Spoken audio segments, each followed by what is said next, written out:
Hello everyone, Ben Shepherd, one of the co-founders from Silta here. Where do we start with this week? It's just another day in paradise, isn't it, with what's happening between FTX and Binance, and what's gone on the whole of this year. Projects just falling apart because of the fundamentals behind them, and it's just not good enough, is it? I look at this latest episode, and if there was ever a sign that Web3 needs diligence protocols, it's now. It's just ridiculous that an organization as big as FTX can collapse like this. And in less than 24 hours of diligence that Binance did on FTX to assess whether they wanted to acquire the company, they came back with a resounding no. It's just, I'm lost for words. I'm embarrassed for the industry, to be honest. People ask me, when are you going to launch Silta token? When's it coming? And my response is when we're ready, when the markets are ready. One of the reasons we're taking so long to do this is partly the market, but also partly because we're building Silta correctly. We're going through the proper regulations, we're looking at the tokenomics properly, we're looking at how to have a sustainable treasury. We're really deep diving on the basic fundamentals of what you need in a Web3 project to take the thing to market and give it the best chance it can have as a startup and actually, survive the test of time. And there's just too many examples in Web3 now of people cutting corners, people thinking that they can get away with things by circumventing regulation.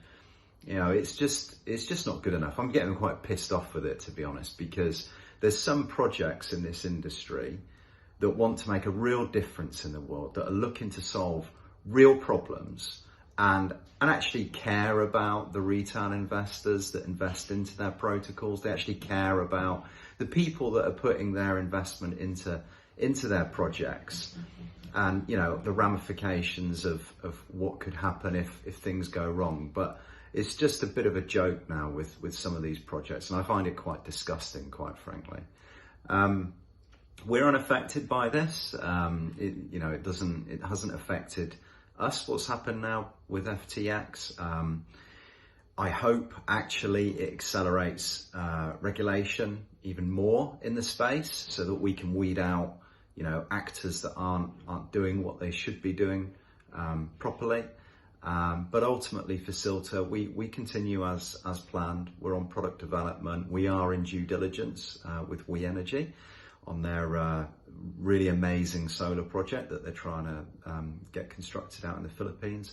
We've also completed a PQ process on another developer in Brazil, and we're going to be starting DD on that or rather I should say the next phase of DD on that, because we've just completed the PQ. So the next phase of DD on that in the coming weeks.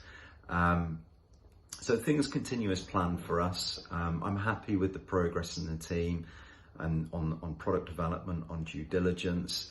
Yes, the market is tricky out there. There's a lot of things going against startups in Web3 at the moment, which the bigger actors are not helping with, frankly. But we have strong fundamentals in Silta. We've got an experienced team in Silta from JP Morgan, from DL Piper, from EY, from a Turkish bank. We've got stacks of experience in our team that know how to do the work that we need to do. And we're going to stick to our plan, and we're going to keep building. And once all this crap is finished falling out the sky, and we can just get on with what our real genuine projects in the market that want to do something different and improve on existing processes or products that are out there through the use of blockchain and cryptocurrencies, the better.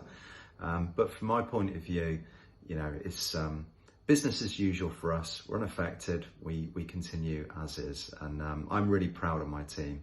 But particular shout outs to Risto, our chairman, who is just everything about compliance in Silta, making sure we're all above board.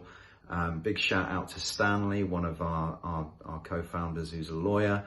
who, you know, constantly on top of the diligence side of stuff. Artie, who's down in Australia, getting up at all hours of the night to help me with discussions on financing of projects, and many others in the team that are just doing a fantastic job. And you know, I'm really proud of all of them. I love them to bits, and we continue as planned. For all you out there looking at Web3 and thinking, Christ, what's going on in this industry? You know, I think this is just you know, par for the course when you have an industry that moves as fast as what Web3 does. And yeah, as I say, I'm looking forward to when things calm down a bit, the real projects out there, you know, get through this these initial hurdles, and we come out the other side and we see what the real power of Web3 is, and all the amazing things that can be made achievable with blockchain and cryptocurrencies. So stick with us. I'm still positive. It was my birthday yesterday, so that was good too. And yeah, love to you all.